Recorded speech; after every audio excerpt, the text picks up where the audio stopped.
مجھے مل جائے. اگر یہ تمنا ہے کہ میں بھی ویسا ہو جاؤں, مجھے بھی وہ نعمت مل جائے, یہ حسد نہیں, اس کو کہتے ہیں غبطہ, رشک. کسی کی نعمت پر حسد کرنا حرام ہے, جہنم میں لے جانے والا کام ہے. دینی نعمت ہو یا دنیاوی نعمت,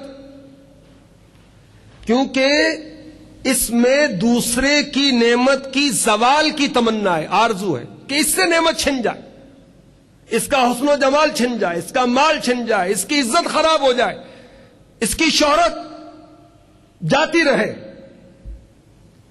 اگر یہ رشک دینی نعمت پر ہے, حسد تو حرام ہے. اور اگر رشک ہے کہ جو نعمت اسے حاصل ہو مجھے بھی مل جائے, اگر وہ دینی نعمت ہے تو ایسا کرنا جائز بلکہ مستحب ثواب کا کام ہے.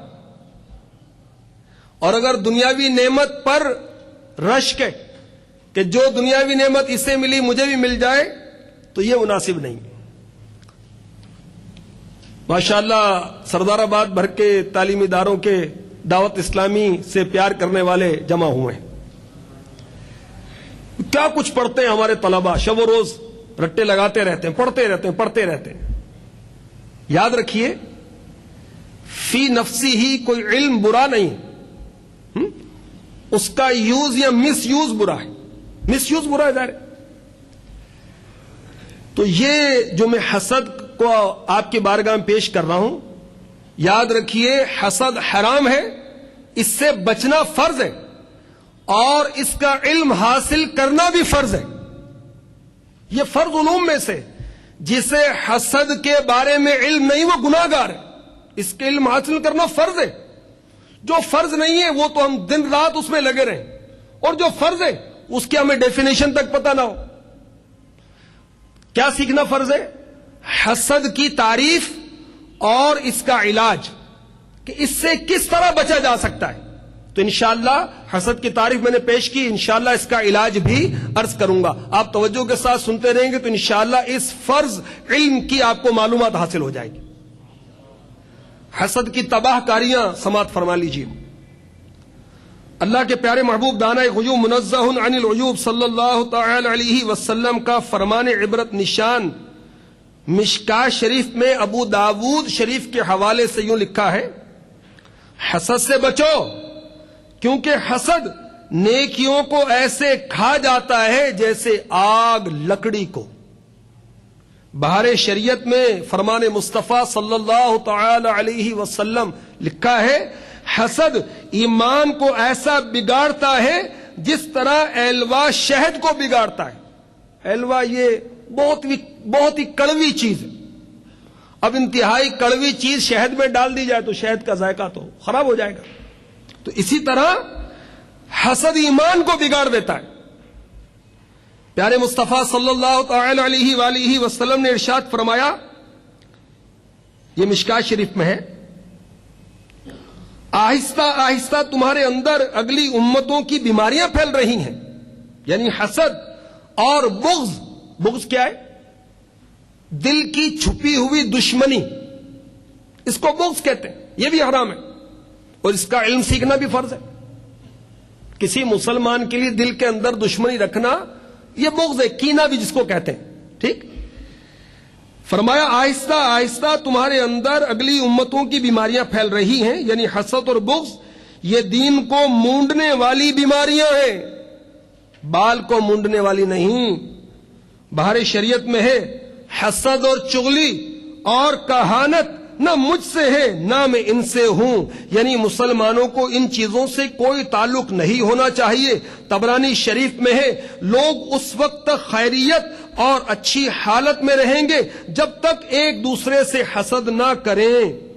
ایک جگہ ارشاد فرمایا, اپنے آپ کو بدگمانی سے بچاؤ, بدگمانی بدترین جھوٹ ہے, اور نہ تو عیب جوئی کرو, نہ کسی کی خفیہ باتیں سنو, اور نہ دھوکہ بڑائی کرو, اور نہ ایک دوسرے سے حسد و بغض کرو, اور نہ ایک دوسرے کی غیبت کرو. اے اللہ کے بندو, آپس میں بھائی بھائی ہو جاؤ. احیاء العلوم میں ہے, فرمایا مجھے اپنی امت پر سب سے زیادہ اس بات کا خوف ہے کہ ان میں مال زیادہ ہو جائے گا، پھر وہ ایک دوسرے سے حسد کریں گے اور ایک دوسرے کو قتل کریں گے۔ احیاء العلوم میں ہے، فرمایا بے شک اللہ تعالی کی نعمتوں کے کچھ دشمن ہیں۔ عرض کیا گیا وہ کون لوگ ہیں؟ فرمایا وہ لوگوں کو ملنے والے عطیات خداوندی پر حسد کرتے ہیں۔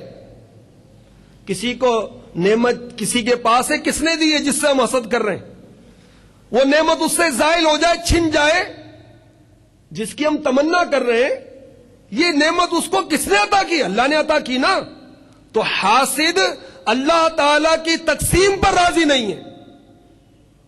حضرت سیدنا زکریا علی نبی جنا علیہ الصلوۃ والسلام ارشاد فرماتے ہیں، اللہ تعالی ارشاد فرماتا ہے حاسد میری نعمتوں کے دشمن ہیں، میرے فیصلے سے ناراض ہیں، اور میں نے اپنے بندوں کے درمیان جو تقسیم رکھی ہے وہ اس تقسیم پر راضی نہیں ہوتا۔ میٹھے میٹھے اسلامی بھائیوں، ان شاہی فرامین سے ہمیں کیا سیکھنے کو ملا؟ حسد نیکیوں کو کھا جاتا ہے، حسد نیکیوں کو برباد کر دیتا ہے، حسد ایمان کو بگاڑ دیتا ہے، حسد دین کو موڑ دیتا ہے، برباد کر دیتا ہے۔ حسد نبی رحمت صلی اللہ تعالی علیہ وسلم کی ناراضگی کا سبب بنتا ہے، حسد اچھی حالت کو خراب کرتا ہے، حسد مسلمانوں کی آپس میں بھائی چارگی قائم ہونے میں رکاوٹ بنتا ہے، حسد قتل و غارت گری کا سبب بنتا ہے، حسد اللہ عز و جل کی نعمتوں کا دشمن بناتا ہے اور اللہ تعالی کی تقسیم پر راضی نہیں ہونے دیتا۔ تنبیہ الغافلین میں فقیہ ابو لیث سمرقندی علیہ رحمت اللہ الغنی لکھتے ہیں حاسد کی دعا قبول نہیں ہوتی۔ ہر ایک کو شکوہ ہے ہماری دعا قبول نہیں ہوتی۔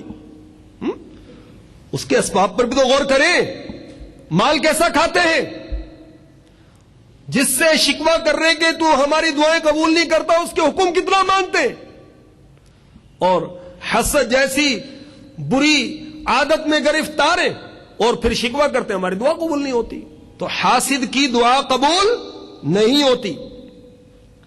بعض دانا حکاماء سمجھدار لوگ ان کا کہنا ہے حسد ایک زخم ہے جو ٹھیک نہیں ہوتا اور حسد کرنے والے کو یہی سزا کافی ہے۔ اگر حاسد کے لیے کوئی اور سزا نہ ہو، حسد ہو کہ اس کے دل میں جلن ہے کہ اس کے پاس آواز اچھی کیوں ہے، اس کے دل میں جلن ہے اس کو عزت کیوں مل گئی، اس کو جلن ہے اس کو یہ ذہانت کیوں مل گئی، اس کی زیادہ آنر ہوتی، اس کے دل میں جلن ہے، تو جس کو اللہ نے نعمت دی وہ تو اللہ کی نعمتوں سے لطف اندوز ہو رہا ہے اور یہ اپنی حسد کی آگ میں جل رہا ہے، تو اس کے لیے یہ سزا بھی کافی ہے، حالانکہ سزائیں اس کو اور بھی ہیں۔ امام غزالی رحمت اللہ تعالی علیہ فرماتے ہیں ایک اعرابی نے، عربی کہتے ہیں عرب کے دیہاتی کو، کہا میں نے حسد سے بڑھ کر کسی ظالم کو مظلوم کی طرح نہیں دیکھا، ہے تو وہ ظالم مگر ہے وہ مظلوم کی طرح، نعمت دیکھتا ہے جلتا رہتا ہے، گویا حاسد کو سزا مل رہی ہے۔ بعض بزرگ کہتے ہیں جو حسد کرنے والے ہیں، نعمتیں دیکھ کر جلنے والے ہیں، انہیں محفلوں میں ذلت و مذمت ملتی ہے، فرشتوں کی طرف سے لعنت ملتی ہے، قیامت کے دن عذاب اور رسوائی حاصل ہوگی۔ حاسد خود اپنا ہی دشمن ہے، جو کسی کی نعمت پر جل رہا ہے وہ نقصان اپنا ہی کرتا ہے۔ اس ضمن میں ایک بہت ہی دلچسپ حکایت سنیے توجہ کے ساتھ، یہ احیاء العلوم میں امام غزالی نے لکھی۔ ایک شخص بادشاہ کے دربار میں مقرب تھا، اس کو قرب حاصل تھا، پسندیدہ تھا، یہ بادشاہ کے دربار میں سامنے کھڑا ہوتا بادشاہ کے اور نصیحت کے طور پر یہ کہا کرتا، بڑی اچھی بات کہتا، سنیے، یہ کہتا نیک کے ساتھ نیکی کرو اور برے سے برائی نہ کرو، کیونکہ برے شخص کی برائی ہی اس کے لیے کافی ہے۔ بادشاہ اس درباری کو بہت پسند کرتا تھا، وہ لائک کرتا تھا۔